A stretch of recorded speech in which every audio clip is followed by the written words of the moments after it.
Bonjour à tous, bonjour à toutes et bienvenue dans ce tutoriel. Alors, la fois dernière, je vous ai montré comment importer vos plans pour en disposer dans DaVinci Resolve. Et bien maintenant, nous allons commencer à un peu dérocher, à savoir on va commencer à essayer de se repérer plus facilement à travers ces plans avec la page Cut. Je vous rappelle qu'il y a deux pages de montage dans DaVinci Resolve. Il y a la page Cut que nous avons ici et il y a la page Edit.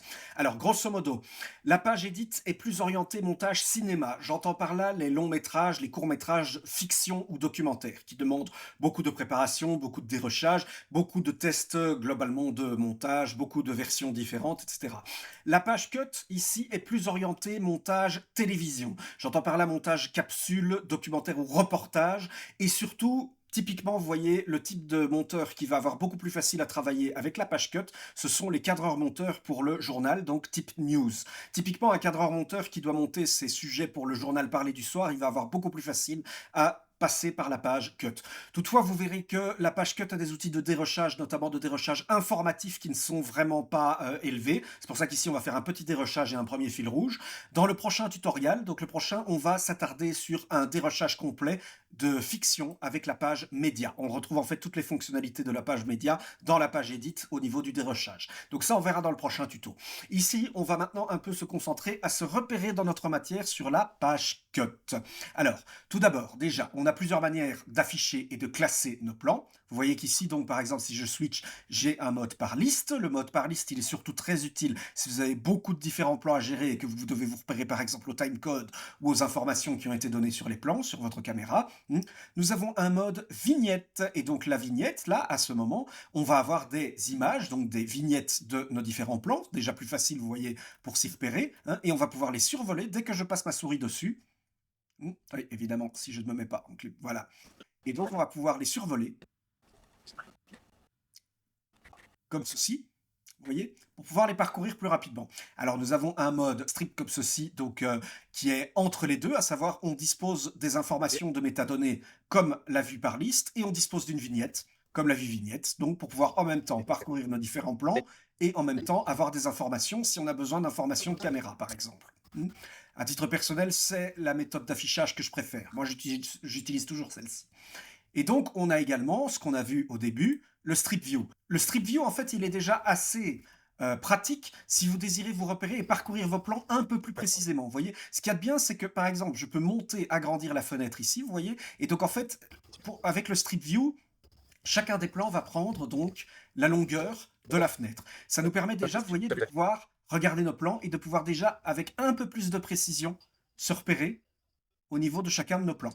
Donc ça peut déjà être utile. Vous pouvez passer en strip view si vous avez besoin de parcourir votre matière rapidement. Vous voyez. Donc c'est une chose. Toutefois, vous voyez, toujours encore maintenant, c'est pas toujours très pratique, quoi, hein. Il faut descendre, remonter, à chaque fois positionner le curseur. Petite information déjà, si vous avez un plan sélectionné, comme par exemple ici, le survol des autres plans directement dans la fenêtre média ne va plus fonctionner. Donc à savoir, vous voyez ici ça ne marche plus, pourquoi? Parce que j'ai un plan sélectionné. C'est ce plan sélectionné qui va rester visible ici. Donc il faut que je le désélectionne pour pouvoir visionner les autres. Voilà. Voilà, donc vous voyez de nouveau, c'est pas très pratique, donc est-ce qu'il n'y a pas une méthode pour plus rapidement pouvoir parcourir sa matière? Oui, et cette fonction, c'est la fonction de la page cut que j'adore, que j'affectionne tout particulièrement, c'est ce qui s'appelle le source tape. C'est ici en fait, vous voyez, ici nous sommes en mode source clip, donc les clips source. On va passer en mode source tape. Je clique ici. Voilà. Et donc regardez, apparemment, il a affiché quelque chose. Et regardez en dessous. Vous voyez, notre barre ici, et a soudain des sortes de petites barrettes blanches. Qu'est-ce que c'est? Regardez, si je me mets par exemple ici, vous voyez, hop, et que je vais après une barre blanche, hop, je suis sur un autre plan. En fait, qu'est-ce que ça veut dire? Je pense que vous l'avez compris. Avec le source tape, la totalité de tous nos clips de source clip sont ici dans la tête de lecture donc de la fenêtre média. Et en fait, on peut parcourir directement en fait tous nos plans. Vous voyez? Voilà. On a ici en fait tous les plans du Media Pool qui sont à présent mis dans notre fenêtre. Vous voyez? C'est super pratique parce qu'alors voilà, il vous suffit juste de faire source tape et de reparcourir vos plans.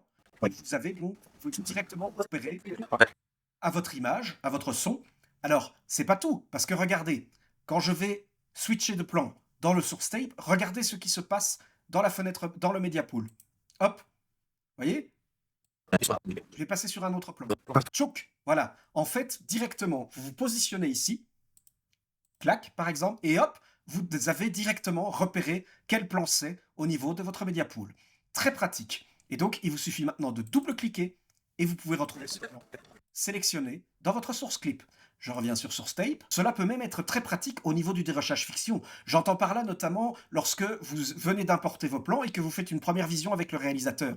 Mais c'est très simple. Vous mettez en source clip et vous pouvez parcourir tous vos plans, le réalisateur à côté de vous, vous la parcourez, vous faites, hop, ah, ceci c'est le plan machin, vous pouvez déjà indiquer les informations, etc.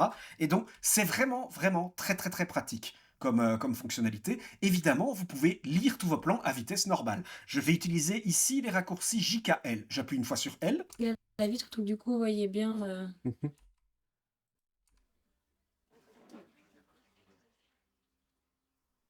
Et voilà, donc je peux lire les plans. J'appuie une fois sur L, je peux lire mes plans. Et donc, comme je suis ici en source step, je peux lire tous mes plans à vitesse normale, donc à vitesse de lecture normale, hein, les uns après les autres, avec le réalisateur dans votre dos. Hein. Donc ça, par exemple, pour une fiction, c'est très pratique. Je peux aller plus vite, évidemment, je fais L, L, j'accélère. J'appuie encore sur L, j'accélère encore. Encore une fois, j'accélère, j'accélère.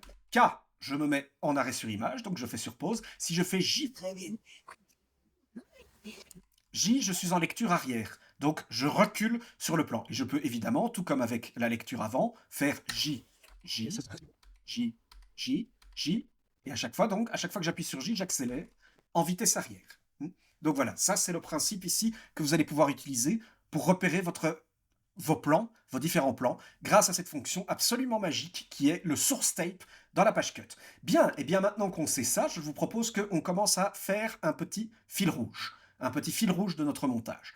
Regardez, ici donc, il faut savoir que Écaille montante a un fil rouge. Le fil rouge, c'est quoi? Je pense que vous l'avez deviné.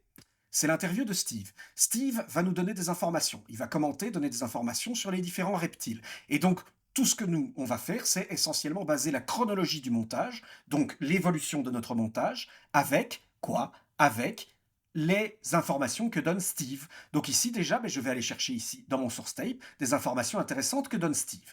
Alors, voilà, Steve va donner ici une réponse. Donc, qu'est-ce que je fais? Je suis avec mes touches JKL, maintenant j'appuie sur la touche I. I pour in. Je mets un point d'entrée, ça veut dire que je vais prendre la vidéo à partir de là pour la mettre dans ma timeline. Donc, je fais L pour lecture. Avec le Pogona, oui. Avec le Pogona, oui, le lien peut être très très très fort. Mais avec un serpent, non. Non. En tout cas, le serpent, plus on va le laisser tranquille, mieux il va se porter.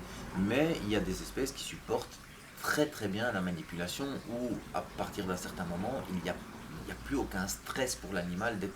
Voilà, donc cette information-là est intéressante. Maintenant, j'appuie sur la touche O.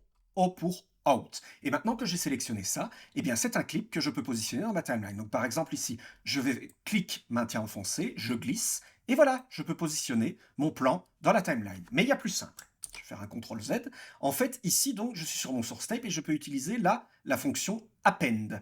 Donc à chaque fois, donc, quand je vais cliquer une fois, tchac, le plan va se positionner. Maintenant, je peux aller chercher une nouvelle partie de clip. Alors, petite information, lorsque vous avez vos points in, out, votre point d'entrée, votre point de sortie qui sont mis, vous pouvez appuyer sur Alt-I pour effacer le point d'entrée, Alt-O pour effacer le point de sortie. On va retourner en lecture. Et alors, donc, si vous voulez effacer les deux en même temps, c'est Alt-X. Regardez, je vous montre. Donc, d'être manipulé. Je fais Out. Et donc ici, si je fais Alt-X, voilà, il supprime les deux. Vous voyez? Donc voilà. On va aller chercher une autre information ici, notre source tape actif de ce que raconte Steve. Va montrer à son soigneur qu'il veut sortir, qu'il veut qu'on s'occupe de lui. Donc même s'il a eu à manger, qu'il a eu à manger, qu'il a eu à boire, que tout est fait, il va gratter au carreau, il va demander de l'attention, il va demander du contact. Voilà. Donc nous avons notre out, et donc ici je pourrais faire append directement, mais il y a le raccourci Shift F12. Et voilà, donc mon plan a été positionné. Maintenant, vous voyez, on peut voir qu'on a les deux clips dans la timeline. Regardez, ici dans la page cut, donc, la petite timeline représente la totalité de votre montage. La timeline zoomée, donc, vous permet d'agir avec plus de précision. Ça veut dire qu'ici, ma tête de lecture est en toute fin, je suis à la fin de mon montage. Si je mets ma tête de lecture ici, je suis en tout début de mon montage. Et si je la mets ici, vous voyez, là, voilà, je suis sur la coupe. Vous voyez, sur la coupe entre mes deux plans. Voilà, et donc comme ça, je peux reparcourir. Et voilà, et donc c'est ainsi qu'on va pouvoir faire un fil rouge. Je pense que vous avez deviné, je vais revenir sur Source Tape. Je reviens ici, je refais un Alt X pour effacer mes points d'entrée et points de sortie. Je vais aller chercher un autre passage intéressant que dit Steve. Voilà. Moi, je pars du principe qu'il n'y a pas d'animaux qui est ouvertement agressif. En tout cas, on n'est pas une proie potentielle pour eux. Voilà, une information ici intéressante. Et donc, vous voyez ce qu'il y a d'intéressant avec la fonction append. On verra bien entendu dans les prochains tutos les autres fonctions. Mais donc, ce qu'il y a d'intéressant, c'est que je n'ai pas à me préoccuper de où est ma tête de lecture. À savoir, contrairement à ce que vous verrez dans la page Edit, par exemple, où quand on a une tête de lecture, le plan va forcément se positionner là. Ici, si je refais un append, donc Shift 12, voilà, directement, vous voyez, le plan là, que j'ai sélectionné, s'est positionné en fin de montage. Vous voyez, notre coupe est ici. Voilà. Et nous avons donc tout notre clip qui s'est rajouté. Et donc en fait, ben, voilà, je pense que vous comprenez que toute la suite va être pareille. À chaque fois, ce qu'on va faire, c'est qu'on va aller chercher des informations que nous donne Steve, in, out, position, on revient, in, out, position. Et c'est comme ça qu'on va pouvoir faire notre premier fil rouge dans la page cut.